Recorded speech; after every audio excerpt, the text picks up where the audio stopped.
நிதி எங்க? பாஜக தர வேண்டிய நிதி எங்க? மோடியே தமிழர்களை வஞ்சிக்கிறாயா? இந்த மாதிரி கேள்விகள்லாம் மேக்ஸிமம் கேட்க மாட்டாங்க.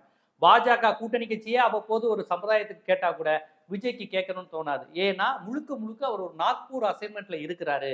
ஆர்எஸ்எஸ், பிஜேபி அசைன்மெண்ட்ல இருக்காருங்கிறது ரொம்ப தெளிவா தெரிஞ்சிருச்சு. அவருடைய பனையூர் பாலிடிக்ஸ்ங்கிறது பாஜக பாலிடிக்ஸ் தான்.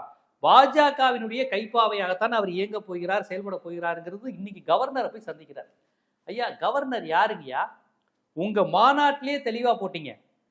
மாநிலத்தின் சுயமரியாதை சீண்டுகிற வகையில் செயல்படுகிறார் ஆளுநர். கிட்டத்தட்ட ஆளுநர் தேவையில்லைங்கிற அளவுக்கு நீங்க போட்டீங்க.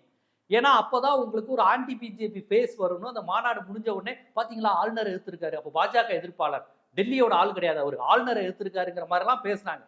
நானே கூட பரவாயில்ல, இனி தமிழ்நாட்டில் அரசியல் ஒன்று தொடங்கினா அது திராவிட அரசியல் தான், ஆளுநர் எதிர்ப்பு அரசியல் தான். பெரியார் தொடங்கிய ஆளுநர் எதிர்ப்பு, அண்ணா தொடங்கிய ஆளுநர் எதிர்ப்பு, அந்த மாநில சுயாட்சி. ஒரு சினிமா நடிகர் நினைச்ச விஜய் கூட ஆளுநர் எதிர்ப்பு பத்தி பேசுறாரு.